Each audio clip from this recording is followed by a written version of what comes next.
Bismillah, alhamdulillah, wassalatu wassalamu ala rasulillah Muhammad ibn Abdullah wa la hawla wa la quwwata illa billah. Bapak Ketua DPRD Kota Bandung yang saya hormati, Bapak Kepala Dinas Pendidikan Kota Bandung, Bapak-bapak hadirin, bapak-bapak dan ibu-ibu, baik yang berseragam maupun yang tidak berseragam.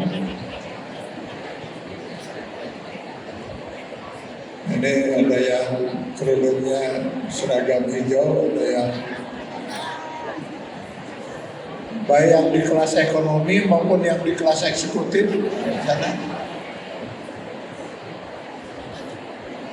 Pertama saya mohon maaf ini karena panitia sudah menyiapkan kursi, jadi saya manfaatkan gitu ya. Karena semua kita tentu maklum betapa di negeri ini tidak mudah untuk bisa memperoleh sebuah kursi. Dan turunan lebih kapapayahan yang menang kursi.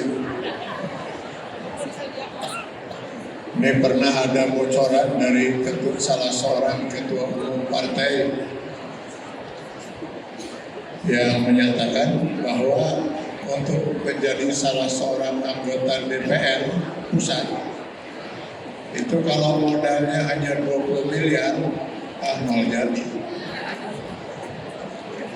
Minimal sekitar 30 sampai 40 miliar. Mahal kursi itu. Saya alhamdulillah pagi hari ini tidak mengeluarkan uang sepeser pun dapat kursi. Tapi bukan untuk 5 tahun saja. Malah panitia sudah membisiki saya paling lama 45 menit. Enggak.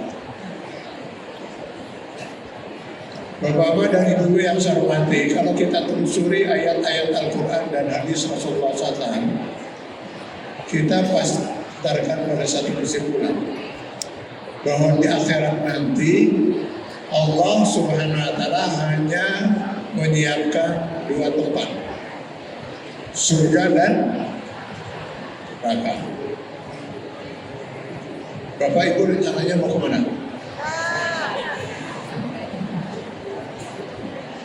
Saya ragu baru ditanya ya pasti jawabannya tanya. Nah masalahnya sekarang, andai kata besok kita meninggal dunia,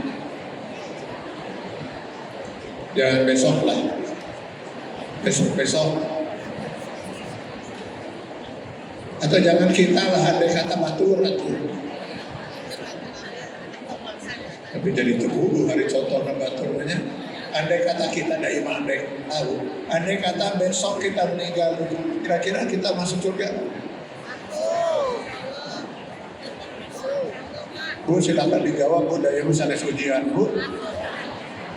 Masuk tidak? Ini optimis itu.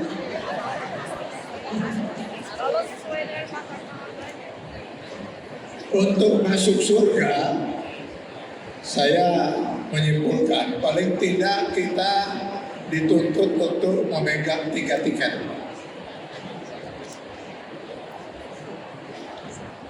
Saya istilah tiket istilah saya. Tiket yang pertama dan ini tiket yang utama, akidah, keimanan.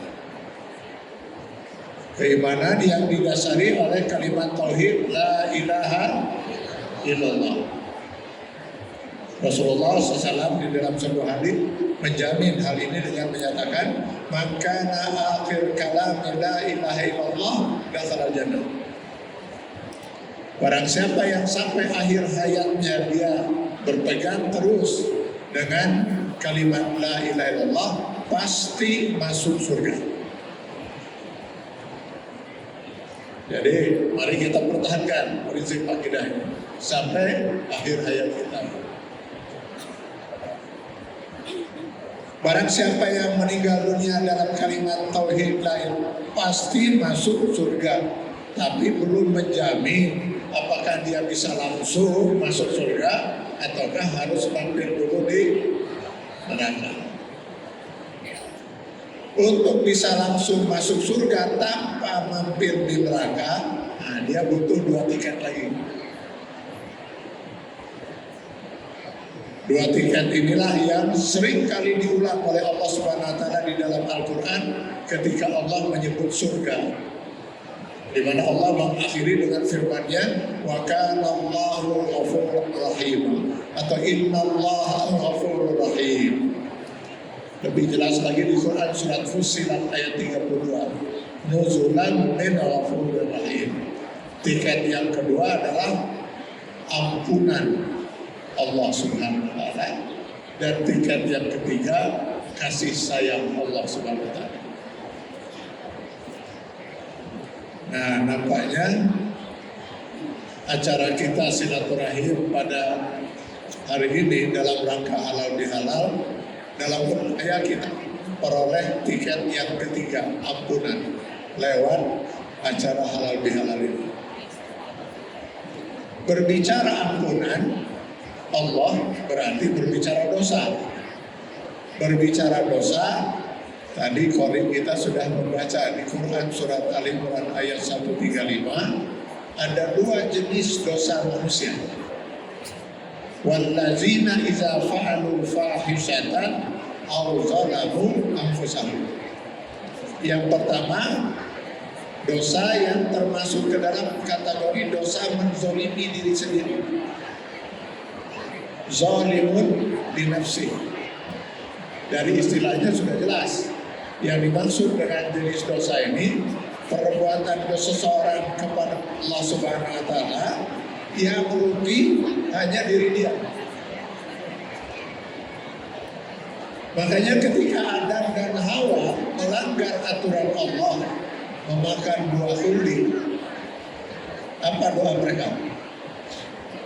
Rabbana zalamna anfusana wa in lam taghfir lana wa tarhamna lanakunanna minal khasirin. Rabbana zalamna anfusana, ya Allah kami telah menzalimi diri kami sendiri. Nah, ini termasuk dalam kategori menzalimi diri sendiri. Kenapa? Tidak ada pihak yang dirugikan. Lagi pula pada waktu itu belum ada keturunan Adam dan Hawa.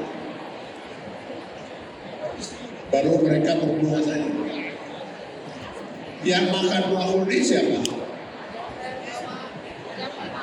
Adam dan Hawa.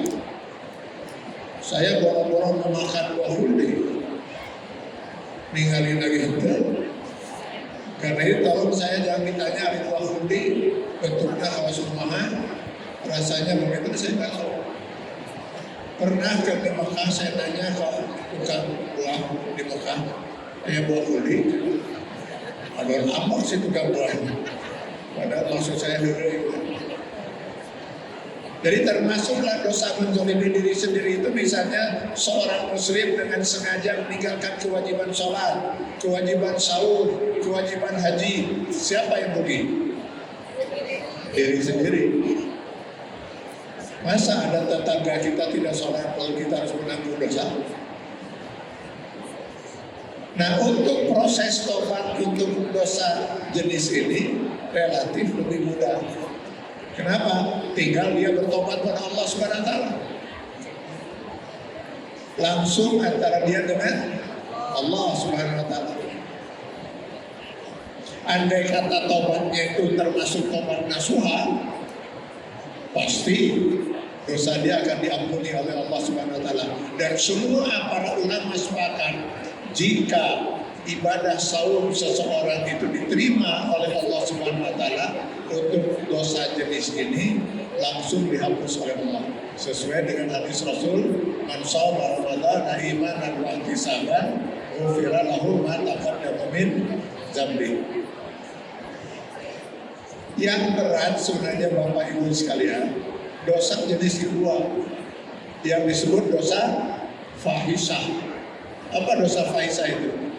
Perbuatan dosa seseorang kepada Allah yang rugi bukan hanya diri dia, tapi ada pihak lain yang ikut dirugikan oleh perbuatan dosanya.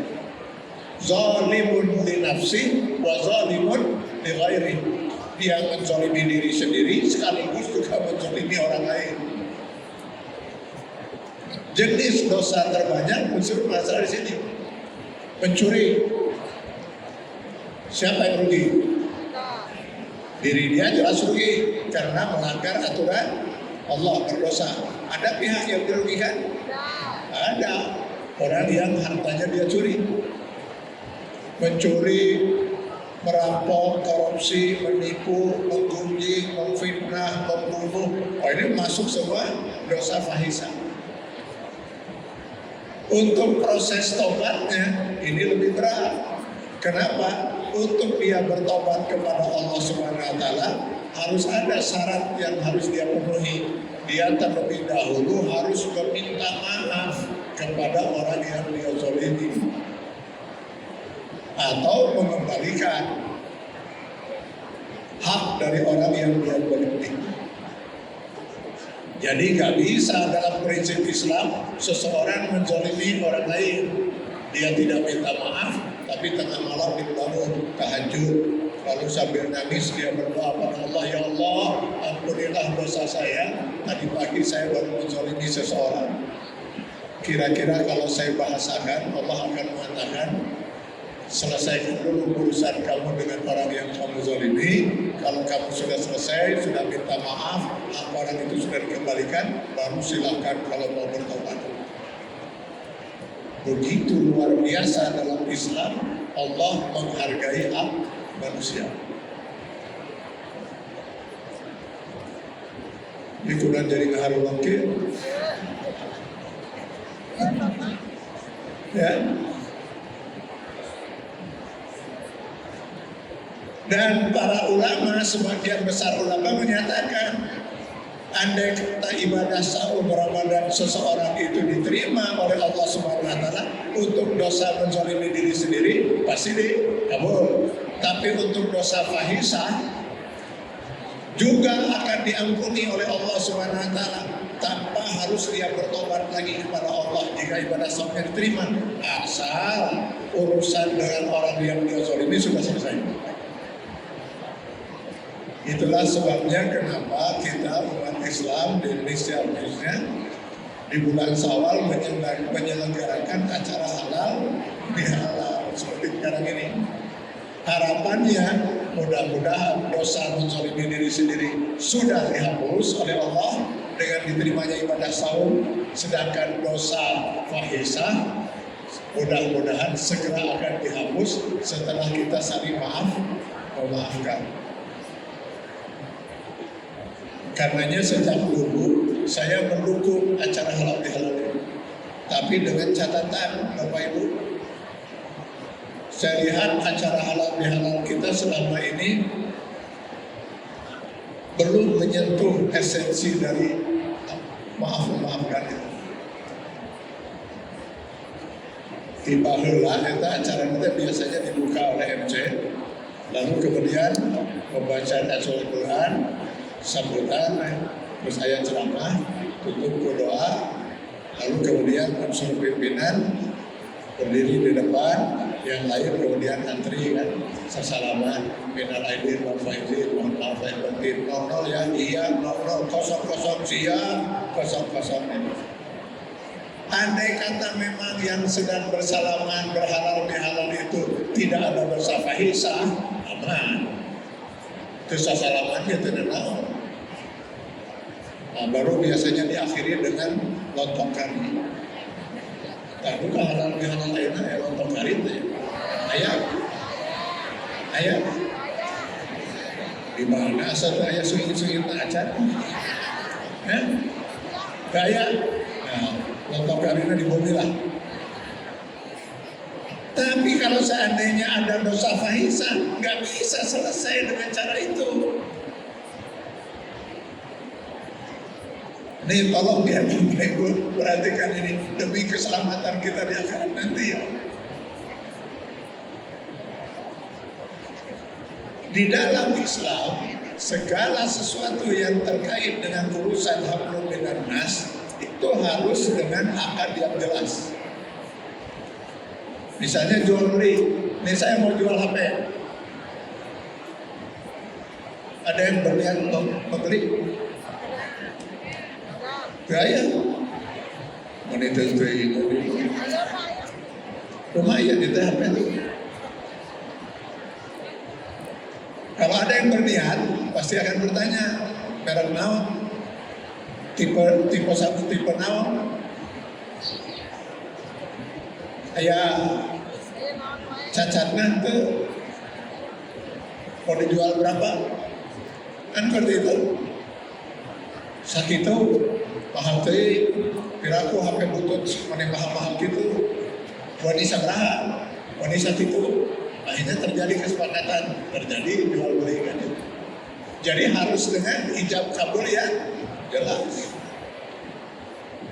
Utang piutang, saya rek ngajuh sabaraha, dipulangkeun iraha, genep bulan deui lah, rek dicicil atau rek dibayar kontan setelah 6 bulan. Sepakat, hadirkan kata Al-Quran 2 orang saksi. Catat, ijab kabul harus jelas. Si wali akan mengatakan, saudara, saya nikahkan saudara. Harus jelas kasaha, kumadinya tidak bisa. Saya nikahkan saudara kepada misalnya Fatimah. Kayaklah Fatimah terbawa. Fatimah di mana ya? Fatimah anak kandung saya. Nah sebutkan Fatimah anak kandung saya. Kita lain anak kandung Fatimah. Terus anak saya, anak Pak Dodi, ya sebutkan Fatimah anak Pak Dodi. Mas kawin mau disebut, ya sebutkan. Dengan mas kawin misalnya 50 miliar. Dibayar kontan, di mana 50 miliar. Dengan uang muka 5 juta rupiah, sesana dicicil selama 40 tahun. Tinggal calon mempelai pria menerima atau tidak. Seberat tadi 50 miliar. Kedok terjadi berat itu mah. Misalnya kan itu ya. Jadi harus jelas ijab kabulnya.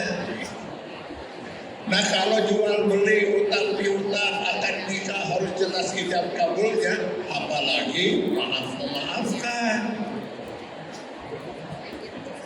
Ini salah satu tiket dari tiket kita untuk bisa masuk surga. Itu harus jelas ijab kabulnya. Saya minta maaf, naon kesalahan dirinya. Apa harus saya jelaskan? Harus. Nanti saya akan pertimbangkan apakah saya akan memaafkan atau tidak. Ini boleh nggak saya cerita pribadi? Boleh ya? Soalnya saya nggak punya cerita yang lain. Di hari Lebaran, kalau istri dan anak-anak saya berkumpul gitu kan, lalu mereka kemudian sungkan anak-anak, ayah minta maaf atau istri saya minta maaf. Saya balik bertanya, apa kesalahan kamu? Harus dijelaskan, jelaskan. Nanti saya akan pertimbangkan apakah saya akan memaafkan atau tidak. Kudu jelas ijab kabulnya. Eta pohodoi mata kata Rasulullah SAW, kalau kita melakukan kesalahan segera selesaikan, maksimal 3 hari. Kalau bisa segera mungkin, supaya jangan sampai ada dosa yang kita sampai lupa. Tapi kalau kemudian istri saya menjawab misalnya, ya naon kesalahan dana gitu lah. Tapi imam bisi ayat terkehaja gitu, gak usah minta maaf.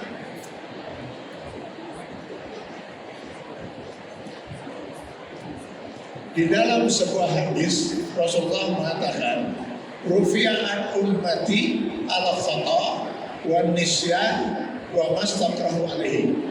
Diangkat dari umatku, maksudnya pena. Malaikat dilarang untuk menulis, jangan ditulis sebagai perbuatan dosa. Pertama, perbuatan yang tidak sengaja, bukan dosa. Saya sering gitu ya, kalau menghadiri acara halal bihalal, lalu ada sambutan begini, atas nama pribadi dan keluarga, saya mengaturkan minal aidin wal faizin, mohon maaf lahir batin, baik kesalahan saya disengaja maupun yang tidak disengaja. Ya, untuk sekedar basa-basi mah bagus. Tapi kalau secara hukum tidak ada dosa untuk perbuatan yang tidak disengaja. Malah ayat nambah ini, baik kesalahan saya disengaja maupun yang tidak disengaja, baik yang terasa maupun yang tidak terasa. Kenapa ayat dosa terasa saja? Jadi perbuatan dosa itu harus perbuatan yang disengaja dan harus terasa. Saya ambil contoh misalnya.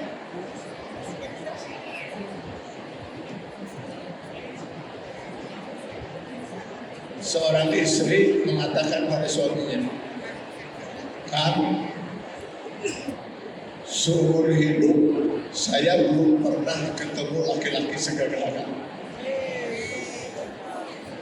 Saya yakin setelah Nabi Yusuf akanlah manusia paling gagah di dunia." Kata si istri kepada suaminya. Maksud si istri menyatakan itu untuk menyenangkan hati si suami, karena sepengetahuan istrinya belum pernah ada seorang pun yang memuji suami. Jadi pemberi hendak belum memuji istrinya yang memuji. Di luar dugaan si istri, si suami marah besar. Marah si suami itu karena dia sadar betul kalau dia itu tegak-gagah aja. Dia pasti memajikan kena lelewe. Pertanyaan saya, berdosakah si istri? Tidak. Masa niat yang mulia seorang istri ingin menyenangkan hati suaminya malah jadi dosa? Kata Rasulullah, innamal a'malu tidak berdosa, kecuali kalau besoknya si istri mengulang lagi dan si suami ambek deui, nah baru berdosa. Pada subuh kamar lagi ambek, nah pakai dia ulang deui atuh. Ya itu ya. Jadi kalau selama tidak sengaja tidak berdosa. Yang kedua yang juga tidak berdosa, lupa. Misalnya kita punya teman itu di sekolah gitu ya, kita perhatikan sudah 3 bulan ini nggak kelihatan sholat gitu.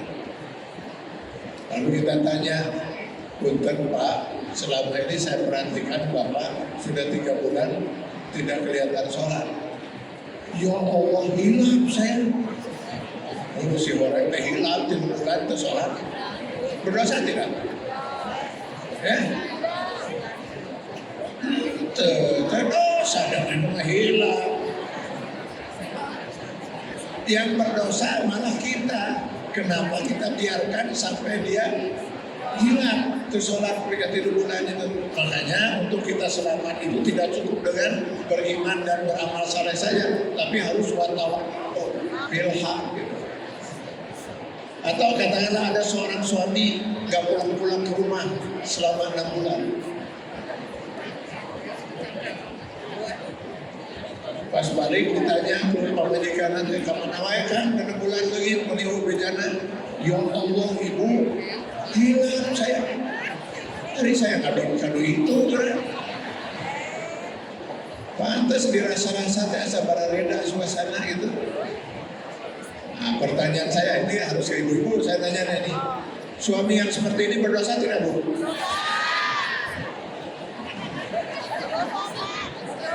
Nah, jadi dosa. Tadi itu sholat nanti dosa hilang. Ya, berdosa tidak? Berdosa. Tidak, Bu, tidak berdosa dan hilang. Tapi istrinya sudah segera harus membawa suaminya ke Jalan Riau 11. Benerkah akan berdosa wayahna kurang pariksa bisikis error gitu. Aku nabi pohon eta. Yang ketiga yang tidak termasuk dosa itu adalah terpaksa, wa mastakrahu alaihi. Terpaksa kalau tidak dilakukan, misalnya mati, maka wanita yang diperkosa berdosa tidak? Wanita yang diperkosa berdosa tidak? Tidak, ada terpaksa. Kecuali kalau dia yang minta ya. Tolong dong perkosa saya. Jadi kalau seandainya nanti kita sasalaman dihalang minal aidin wal faizin, mohon maaf lahir batin atas kesalahan saya yang sengaja, padahal kita memang tidak ada dosa fahisan, tidak perlu. Ya kan terkenal nak basa-basi lah gitu. Tapi andai kata memang ada dosa dan kesalahan, tidak bisa selesai hanya dengan itu. Karena bisa terjadi begini, Bapak Ibu sekalian.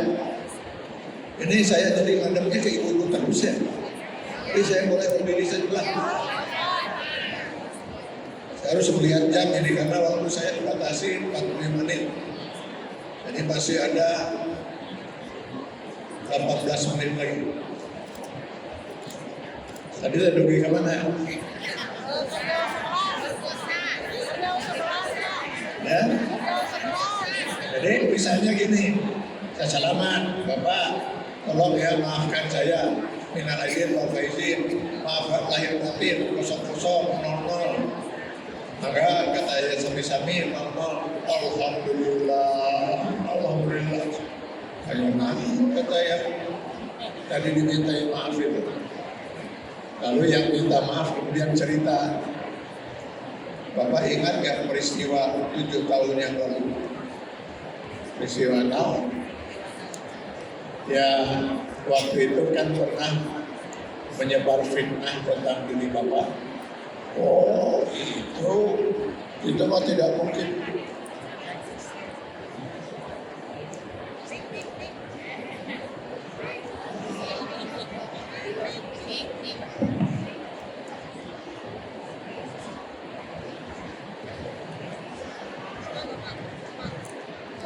Asal saudara tahu, nah ini malah jelas ya. Jadi kudu pareun heula ya. Asal saudara tahu, gara-gara fitnah 7 tahun yang lalu itu yang paling pertama hancur rumah tangga saya. Istri saya langsung mengajukan gugatan cerai ke pengadilan, entah bagaimana pengadilan juga akhirnya menerima.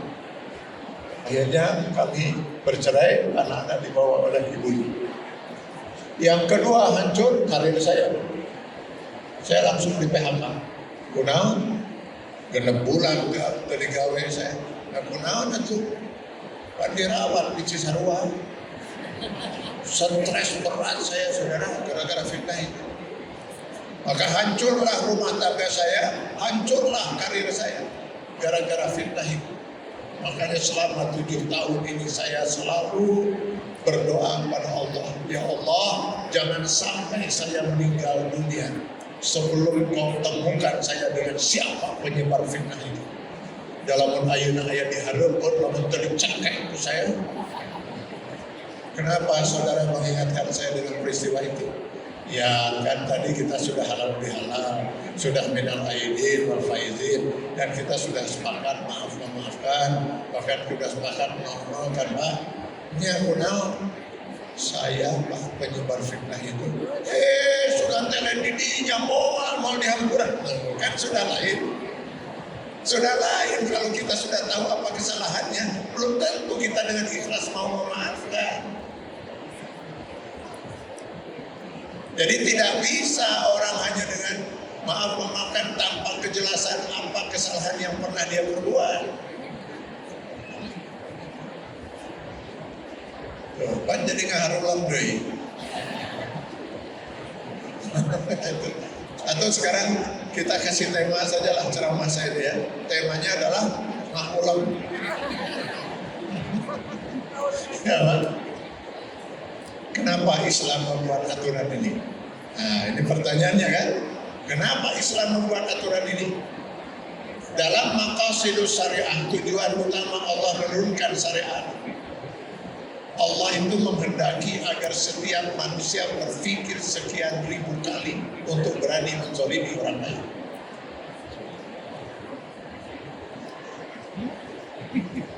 Alangkah tidak adilnya kalau seorang menyebarkan fitnah, hancurlah orang yang difitnah.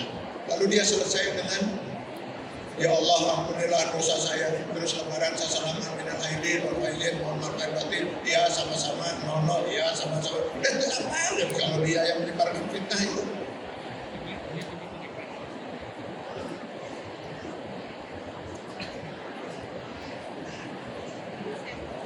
Kan pakai ulang kayaknya. Jadi seringkali kita ya memahami Islam ini sudah keliru ya. Ya, Islam itu bukan hanya urusan sholat, zakat, saum, haji saja. Yang akan dihisab oleh Allah nanti di akhirat itu apa ya? Seluruh kehidupan kita per detik, mulai dari akil baligh sampai sakratul maut. Akil baligh umur berapa? Ambil paling tinggi lah 15 tahun. Meninggal, ibu rencana meninggal usia berapa? Ya? Ya tahun atau ibu rencana, ibu rencana 70? Cukup 70? Nyasar 80 lah. 80 tahun. Sekarang 80 berarti kurang 15, berapa? 65. Itu yang akan dihisab oleh Allah di yaumil akhir nanti. Selama 65 tahun per detik mata kita sudah melihat apa saja. Telinga kita sudah mendengar apa saja. Lidah kita sudah bicara apa saja. Tangan ini sudah meraba, memegang, menyentuh, mengambil, memberi, menandatangani apa saja selama 65 tahun berdetik. Kaki kita sudah melangkah kemana saja. Sebagai istri apa yang sudah kita lakukan. Sebagai suami apa yang sudah kita kerjakan. Sebagai karyawan, sebagai guru, sebagai pimpinan. Semua akan dimintai pertanggungjawaban per detik. Wa may ya'mal misqala dzarratin khairan yarah wa may ya'mal misqala dzarratin syarran. Jadi orang yang rajin sholat, rajin saum, banyak bersedekah, belum tentu bisa lolos langsung masuk surga. Terbukti pernah ada seorang pria mengadu kepada Rasul, inna fulana, ada seorang wanita. Nah, coba lihat gitu ya. Si yang ngadu ini kepada Rasul tidak mau menyebut siapa nama wanita itu. Makanya dia mengatakan inna fulana. Kalau kita tidak mau menyebut nama seseorang, biasanya kita sebut si fulan. Dalam bahasa Arab, fulan itu untuk laki-laki. Kalau untuk wanita, fulana. Jadi bolehkah kita membicarakan keburukan seseorang? Boleh nggak, Bu? Boleh Pak kita membicarakan keburukan seseorang? Boleh, asal jangan sebut namanya. Terus ya kita mengambil hikmah dari kejelekan orang itu supaya jangan sampai kita lakukan. Tapi kalau sudah tidak disebut namanya, jangan juga disebut identitas yang lain. Ayah si ibunya, aduh ampun, akhlaknya goreng patut pisan, dikasih bulan teman. Si ibu sah, gak bisa saya sebut namanya. Kalau saya sebut namanya, hibah orang kita baca Al-Hujurat 12. Ya, tapi kalau untuk disebut orang itu jadi penasaran kesannya. Ya, kumaha deh ya, dah. Kayaknya itu yang disebut namanya. Ya, guys, atau itu langsung terus ke kan sa-RW ke bulan. Sa-RW. Oh, sa-RW, sa-RT. Oh, berarti RT 2-nya lain. RT 3-nya lain. Terus saya di papayan RT 4-nya. Ya, RT 4. Nah, daerah tempat mangan dua jalan eta jeung jalan itu lain, berarti jalan eta atau nya jalan eta mah pondok, palingan 25, maksud ibu anu pas orang asup jalan, tuh lain. Oh berarti rada tengahnya, lain. Berarti nu ditungtung atau ada kita mah, nya. Nah, ditungtung apa kan dua, nu keca jeung katu, maksud ibu nu keca, lain. Berarti nu katu atuh, nya. Atuh eta masih ibu eta, nya. Atau karena tadi disebut ngaran hari identitas itu dijelas gitu mah. Rasulullah tidak bertanya kenapa, siapa wanita itu, tidak. Kenapa wanita itu? Terus kalau kasrati sholatiha wa sadaqatiha wa siyamiha, dia dikenal karena banyak sholatnya. Banyak sholatnya berarti bukan kafatul subuh 2 rakaat, mana 7 bisa itu. Banyak sholatnya di samping sholat yang wajib, rajin dia melakukan sholat-sholat sunnah. Banyak sedekahnya di samping zakat yang wajib, banyak dia bersedekah. Banyak saumnya di samping saum Ramadan yang wajib, dia banyak melakukan saum sunnah. Kalau dicari tandingannya di masyarakat, gak akan ketemu Rasulullah wanita sehebat dia. Saking hebatnya wanita ini, istri Rasulullah Aisyah. Ibu kenal Aisyah? Ya? Tahu Aisyah? Nyahin maksudnya malah kenal-kenal wow gitu kan. Istri Rasulullah Aisyah radhiyallahu anha sempat menduga, kalau boleh saya menduga, ini wanita pasti ahli surga. Kira aku tuh ahli surga ibadah nafas itu. Alangkah terkejutnya sahabat yang bertanya, termasuk Aisyah istri Rasulullah, ketika Rasulullah menyatakan, dan Rasulullah tidak mungkin menyatakan urusan agama kecuali berdasarkan wahyu. La yantiqu 'anil hawa in huwa illa wahyu. Rasul mengatakan, sayang, wanita ini kelak di akhirat finnar, innaha finnar. Wanita ini kelak di akhirat tempatnya adalah neraka jahanam. Gak bisa dia lolos langsung masuk surga, harus mampir di neraka jahanam. Kenapa Rasulullah? Ibadah sholat, saum, sedekahnya gak ada tandingannya di masyarakat. Benar kata Rasulullah. Tapi kalau ibadah ini nanti ditimbang di yaumil mizan, ibadah sebanyak itu tidak mungkin bisa mengimbangi dosa dia yang terlalu berat. Sehingga masuklah kategori wa amma man khaffat mawazinuhu fa ummuhu hawiyah. Gerangan dosa apa yang pernah dilakukan Rasulullah? Turzi jiraniha bilisaniha. Dia pernah menyakiti hati tetangganya karena lidahnya. So, nabulan deh. Menyakiti hati orang lain dengan lidah ternyata begitu luar biasa besar dosanya di sisi Allah, sehingga ibadah sebanyak itu tidak bisa mengimbangi timbangan dosa karena menyakiti seorang. Atau mungkin saya harus lihat lagi jam nih. Nah, ternyata 5 menit lagi.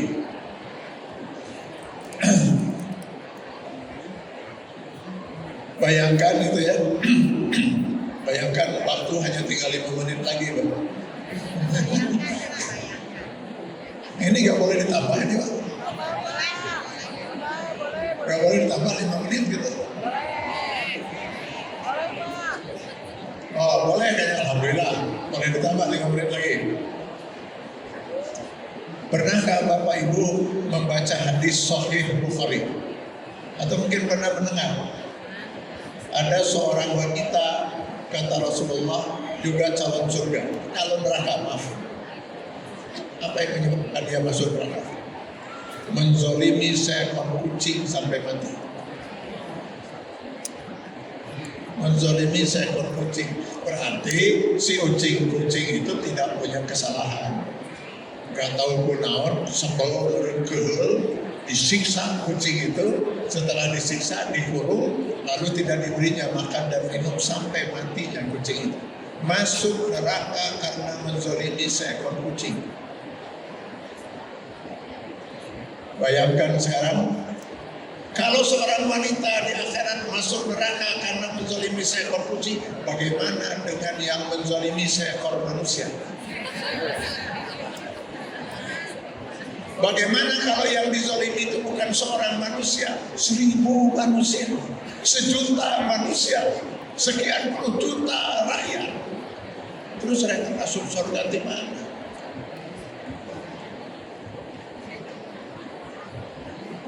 Jadi sepi ya lagi resah ya dengan harulang gitu ya. Saya bukan menakut-nakuti, lebih baik kita pahit-pahitan di dunia daripada di akhirat nanti. Bayangkan sekarang ibu, gimana kalau kita tidak mau mengaku kesalahan kita? Saya kalau mengaku kepada suami, mengaku kepada istri bahwa saya telah menyalahi, suami jadi tahu, terus jadi abang. Oh, tidak ingin suami abang, jangan pernah kita mengkhianati. Itu maksud Islam. Kalau sekarang saya jujur mengaku kepada orang yang saya fitnah bahwa saya lah penyebar fitnah itu, pasti dia akan balik memarah kepada saya atau membenci saya seumur hidup. Lalu Bapak, Ibu tidak mau dibenci orang lain, tidak mau, maka jangan pernah kita menzalimi orang lain. Itu maksudnya. Bayangkan kalau prinsip Islam ini dilaksanakan, betapa indahnya kehidupan kita di negeri ini yang mayoritas Muslim. Tidak akan ada lagi orang terzalimi. Setiap orang akan berpikir 1000 kali untuk berani menzalimi orang lain. Kenapa? Suatu saat dia harus mengaku ketika dia ingin bertobat pada Allah. Kalau dia tidak mau mengaku, tidak mau meminta maaf, tidak mau mengaku, maka taubat dia kepada Allah menggantung. Sampai kapan menggantung? Sampai dia ngaku. Dia keburu meninggal. Orang yang dizalimi keburu meninggal misalnya, berarti dia akan diselesaikan oleh Allah di akhirat. Bagaimana cara Allah menyelesaikan di akhirat? Jika orang yang berbuat zalim ini punya amal ibadah, maka amal ibadahnya akan diambil oleh Allah untuk diserahkan kepada orang yang dia zalimi. Jadi kezalimannya dibayar oleh amal. Enak karek dibayar ke kali 5 orang, ya amanah. Padahal yang dia zalimi ada 10. Lalu bagaimana nasib 5 orang lain yang dizalimi? Dosa 5 orang yang dizalimi itu masing-masing akan diambil oleh Allah sesuai dengan kadar kezalimannya, lalu ditimpakan kepada orang yang berbuat zalim. Sudah amalnya habis, dosa orang lain ditimpakan kepada dia. Inilah yang kata Rasulullah memberi gelar mereka dengan muflis. Ataupun nama huwal muflis. Tahukah kalian siapa manusia yang paling bangkrut di akhirat nanti?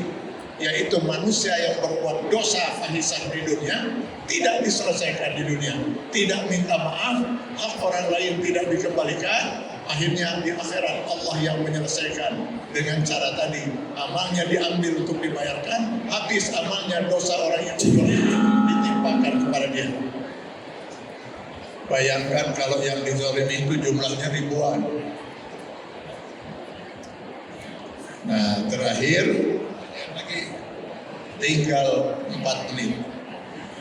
Bayangkan Bapak Ibu sekalian, kalau yang dizalimi itu justru orang yang paling harus kita cintai setelah Allah dan Rasulnya. Siapa? Kedua orang tua. Aduh, kalau ini hati-hatilah ya. Ridha Allah fi ridha walidain wa suhtullah fi suhtil walidain. Ridhanya Allah tergantung pada ridha kedua orang tua, dan murka Allah tergantung pada murka kedua orang tua. Sekali orang tua murka kepada anak dan itu benar menurut Allah, jangan harap anak itu akan pernah mendapat ridha Allah Subhanahu wa taala. Ini mumpung saya melihat yang hadir di sini masih banyak yang muda-muda. Saya kira rata-rata yang hadir di sini di atas 25 lah ya usianya, ya kan? Ringan-ringan ya. Yang 50 ya di atas 25. Mungkin masih banyak yang punya orang tua kan. Andai kata pesan saya Andai kata kita merasa pernah berbuat zalim pada ayah ibu kita dan kita belum terus terang menyatakan apa kezaliman yang pernah kita perbuat, izinkan saya menyarankan segera temui kedua orang tua kita. Ayah, seingat saya pernah menyakiti perasaan ayah 3 kali. Pertama, saya pernah berbuat ini. Kedua, saya pernah berbuat itu. Ketiga, saya pernah melakukan ini. Tolong jika ayah ikhlas, maafkan kesalahan saya ayah. Ibu sudah pernah mengeluarkan suara lebih keras dari suara ibu. Dan saya yakin ibu pasti sakit hati. Tapi ibu diam. Tolong ibu, bebaskan saya dunia dan akhirat. Sebelum Allah menakdirkan yang lain, ayah ibu kita keburu meninggal dunia. Lalu kita mau apa? Mau apa kita? Mau pergi ke kuburan? Ngapain? Menjerit kita di depan kuburan itu, menangis kita di depan kuburan. Ayah maafkan, ibu maafkan. Apa gunanya? Kita tidak akan pernah mendengar lagi apakah ayah ibu kita ikhlas memaafkan atau tidak. Kenapa? Ayah ibu kita sudah berada di alam barzah, di alam kubur, nun jauh di sana. Pertanyaannya, bagaimana kalau ini sudah kadung terjadi? Orang tua sudah keburu meninggal dunia, kita belum sempat meminta maaf. Hanya ada satu jalan keluar, kata Rasulullah SAW. Si anak itu harus berusaha menjadi orang yang soleh, supaya doa dia dikabul oleh Allah Subhanahu Wa Taala. Kalau dia sudah berhasil menjadi orang yang soleh, jangan pernah berhenti dari mendoakan almarhum ayah, almarhumah ibunya. Mudah-mudahan dengan kesolehan dia kemudian dan doa yang mengalir, mudah-mudahan akan tergantikan kesalahan dan dosa dia yang perlu diampuni. Hanya itu jalan satu-satu. Dengan demikian pesan saya dalam halal bihalal ini, jika kita pernah berbuat kesalahan, lebih baik kita selesaikan dulu daripada kita menjadi bangkrut di akhirat nanti. Dan ke depan mulai besok dan selanjutnya, hati-hati dalam kita berucap, bersikap, bertindak, menentukan kebijakan, keputusan. Jangan sampai kebijakan dan keputusan kita, ucapan dan perbuatan kita berakibat orang lain terzalimi. Akan jadi panjang masalahnya. Kita mau mengaku ada resiko di dunia, tidak mengaku lebih berat lagi resikonya menjadi orang yang bangkrut di akhirat nanti. Semoga kita selamat dunia dan akhirat. Terima kasih. Minal aidin wal faizin, taqabbalallahu minna minkum, siyamana wa siyamakum, wa kullu am wa antum bi khair. Mohon maaf lahir dan batin. Saya saja yang minta maaf pada ibu dan sekalian. Kalau ada ungkapan saya kurang berkenan, kalau bapak ibu dan itu tidak usah minta maaf. Karena saya yakin bapak ibu tidak punya dosa apa-apa. Kalau ada mungkin berdosa, betul kan? Yang mungkin berdosa itu mungkin ada ucapan saya yang kurang berkenan. Semoga kita selamat dunia dan akhirat. Billahi taufiq wa hidayah. Assalamualaikum warahmatullahi wabarakatuh.